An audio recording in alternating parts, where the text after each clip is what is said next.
down the hammer and pick up the pencil. You're about to listen to the Savvy Radio Show. Learn from real-life real estate investors, experience revealed with the Savvy Landlord as your host. Yeah, what's going on, Savvy investors? This is your boy, VC VanCauwenbergh, the Savvy Landlord, Savvy for you. Happy 4th of July. That's right. Today is July 4th, and it's Independence. Are we really free? I don't know, but there is a book that, are we really free? We pay tax when we eat food. When we buy food, we pay tax. We pay property taxes. We pay income tax. We pay state tax. Are we free? All you Democrats out there just got juicy with me. Nah, I'm just playing.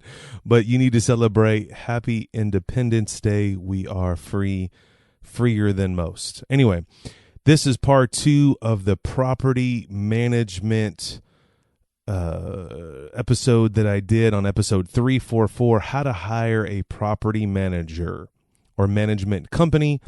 That is, go back if you've not listened thus far. Episode 344, you need to listen to that before we get juicy on part 2, and I may even do a part 3. Who knows? But right now, today is part 2, and the first question at the gate. Now, this goes on with those other questions. Those other questions were up to, what number did I get to before? 7, I believe. 7 other questions before. Now we're on 8 and beyond. So go back, 244, read it, and let's move on, or listen to it. I'm a little rusty here, and move on. First thing, screening. Hey, property manager, what are the income and screening requirements for your tenants? Now, this is, I think, the most critical part in managing property. One reason is that, if you look, to be successful in the real estate game, and I think in any game, you got to know who you are. Okay. That's the first thing. Find out who you are.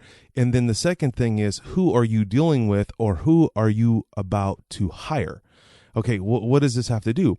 Well, my philosophy that screening the tenant is probably one of the most important things as a landlord or an investor, because it could really hurt you and set you back a great deal of income, money lost, because you got a ghetto tenant in that property.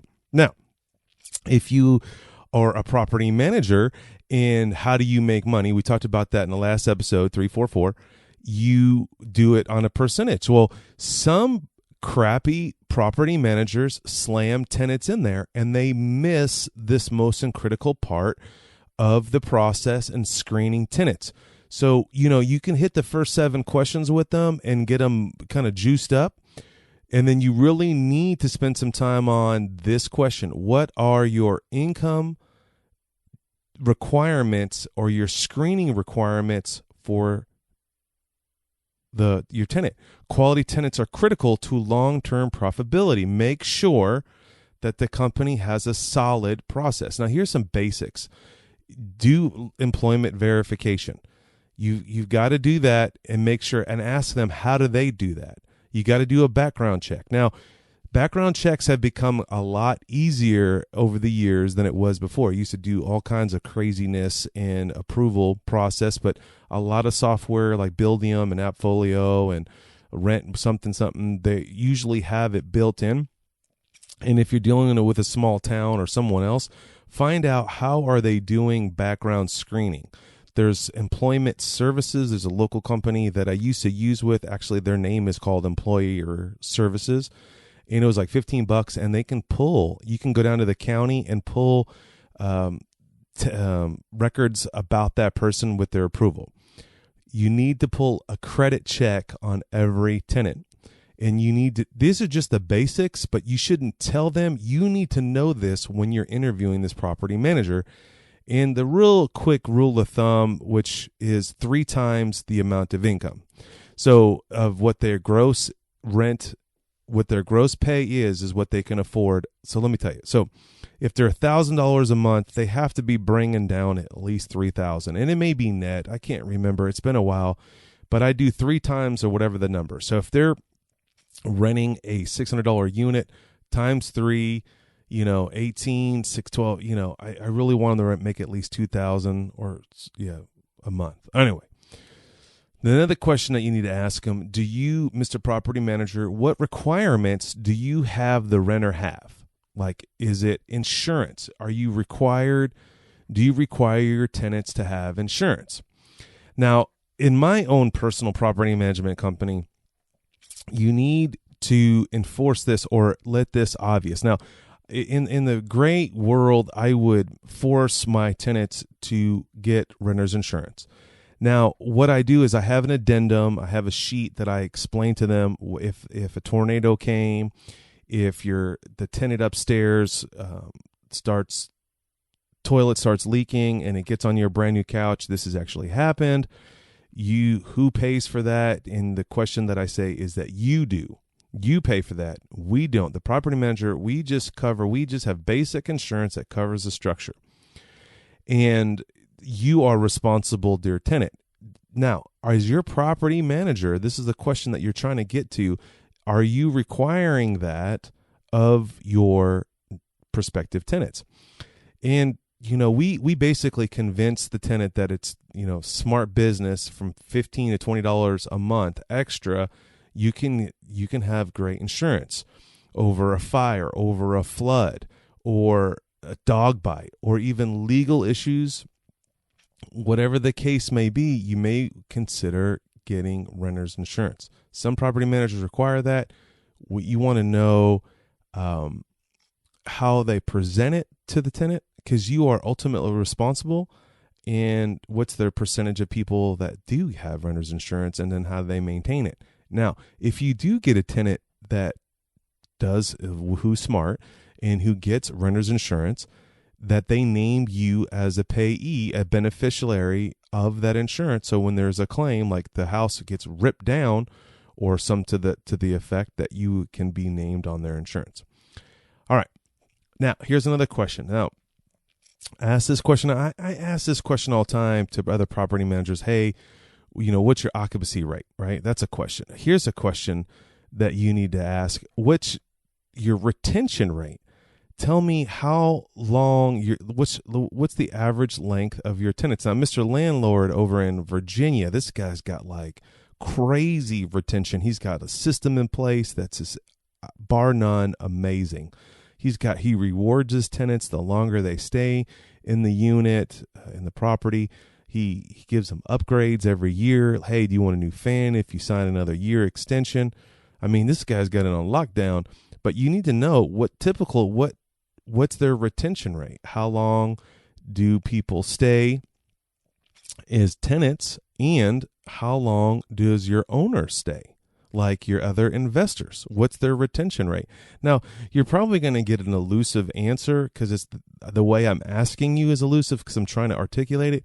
But the point is, ask them how many property investors, how many investors are you managing, and how long have they stayed?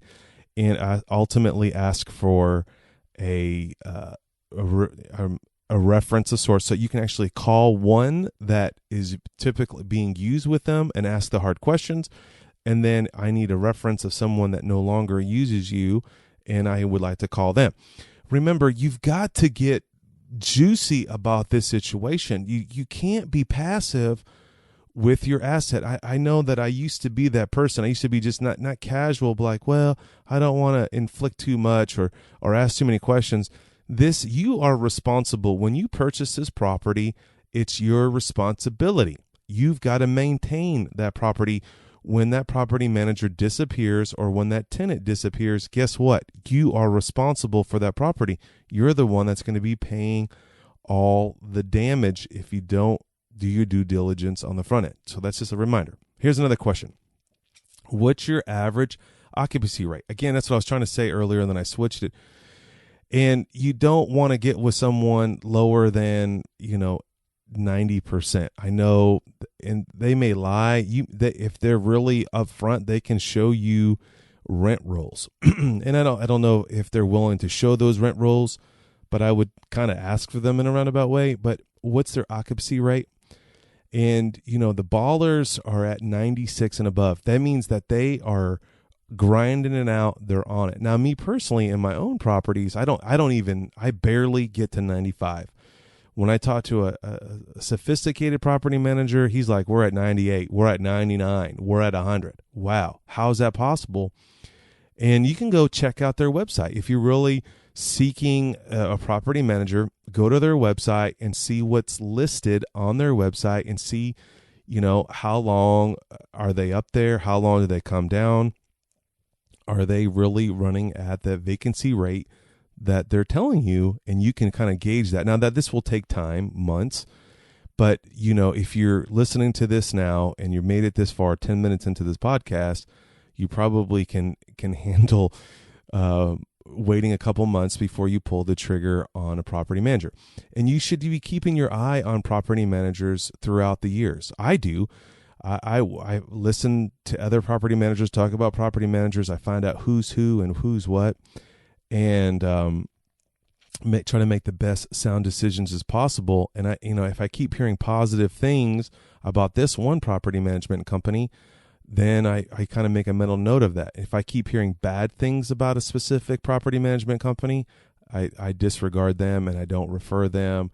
And I don't even know if I vetted them out. But if 3 to 5 real estate investors, of course, I take that referral with a grain of salt, because if the joker investor's telling me, then I kind of change that. But if someone that I do trust and they say, hey, blank, blank, blank did me wrong, well, there you go. The next question is, how do you inspect the properties, Mr. Property Manager? Do you send someone? Do you do it yourself? How do you do inspections? So that's a question. Now, there's some legalities for each state and city per se, like you have to give a 24-hour notice. But what the question that you really wanted to get defined here is, tell me about your move-in and move-out checklist to keep a tenant accountable for the condition of the property.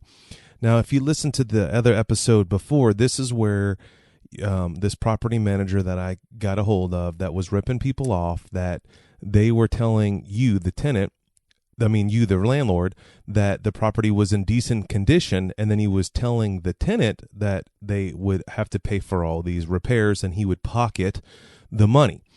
And so this move-in and move-out sheet per se, if you do not have this sheet at all, you are in a world of pain and trouble and so on and so forth. I wouldn't say trouble, but you're dumb. The reason is because that's your saving grace. There's no confusion. You've got to get every tenant on a move-in and move-out sheet. It's the condition property sheet. You can Google it up. If you need one, let your boy know. I may have one on my website. I'm not sure. It's been a long time since I've crafted one. But if you're ever in a debacle or a refunding of a deposit, or in this case where I was checking in this property manager, I could see, the liability issues that were mounting against them because I had the proof was in the pudding, was in the move-in and move-out sheet. So the question that you should ask the property manager, how do you handle the move-in and move-out sheet? Is it carbonless? Is there 2 copies? How do they get a copy of it? How do you get a copy of it? That is one of the most extremely important things that you need to know. Remember that this property manager is representing you. That's right, you, the real estate investor. It's your responsibility to make sure that everything is going well, because you're ultimately responsible. At the end of the day, when you go to court, they may go to court for you, a power of attorney, or represent you, but whatever the verdict is, you're the one that's responsible for that verdict. You will have to pay the price. All right, so I don't know if I mentioned this earlier about fees, but ask this question: are there fees when the property is vacant or goes vacant? This is a little slip and slide inside some property management contracts. It's very important. Some companies will offer a flat fee and continue to collect rent, or even when the property is empty, meaning they'll collect a fee, a percentage from you. And so you need to find out if that is the case in them. If not, then they'll be more incentivized. So if they're not rented out and they're still getting a fee, I know this is kind of rare, but it's out there. Here's another question that you should ask: what services do you provide? Do you work exclusively for property managers, or do you do construction on the side? Do you do accounting on the side? These are important questions I definitely recommend to ask. Why would you want to ask these questions? Well, here's the reason. What are they focused on? That's one of the main reasons why I don't have a property management company managing my properties right now, is because are they really going to be completely focused on me and what I need to get done? What other services are they providing? Do they provide accounting services, maintenance for other companies, or they're just doing maintenance and services just for their own company? Another question I would ask, how long have they been in business? How did they get in the business, and why are they in the business? You know, a general rule would be that they should be managing property for at least 5 years. The first 2 years are like a blur. A third year is that you're creating systems. The fourth and the fifth year, you're at optimum as a property manager. You need to know how long they've been in business. The next question that you need to know is, what organizations are they involved in? Like, are they active in the community? Are they up on the new laws? Are they members of the National Association of Residential Property Managers or National RIA? Or do they go to the RIA? Are they a part of the local real estate realtor association? How are they involved? Do they know what laws are coming in? The interesting thing is, you know, it's intense. Like, if you're paying money to a property manager, they need to be the very best property manager. They need to love what they're doing, and they love what they're doing, and they're all in. Like, they go to the meetings. They have an association. They're just involved. And what are they involved in? They know about the new insurance. Do they know that insurance is changing? Do they know that insurance is going up higher? Do they know that insurance is going lower? Those are the questions that you need to know. Oh, I got one more question for you. All right. Ask them, what's their team setup? How does it work? How much involved the person that you're interviewing, the property manager, how much are they involved? Do they have a leasing manager? Do they have a accounts receivable, accounts payable? What is their makeup? What's their structure, organizational structure? How long, and then find out how long they've been working. How long has Sally has been answering the phone? Do they just have a phone person? Do they just have a leasing agent? Do they have several leasing agents? How long have they been working? I know this seems extreme or a little bit too intense, but this is your asset. This is your life. This is your retirement. This is something that's going to pay more in your life. And this is, you know, in my world, retirement. And hopefully it is for you. You don't want to just throw money at something and then hope for the best. You want to do the most due diligence as possible. I'm sorry that this episode has been all over the place. I've been having issues with my phone, and then issues with the computer, issues with my coughing and burping and farting, all those great, wonderful things that happen when you don't eat meat. No, I was just playing.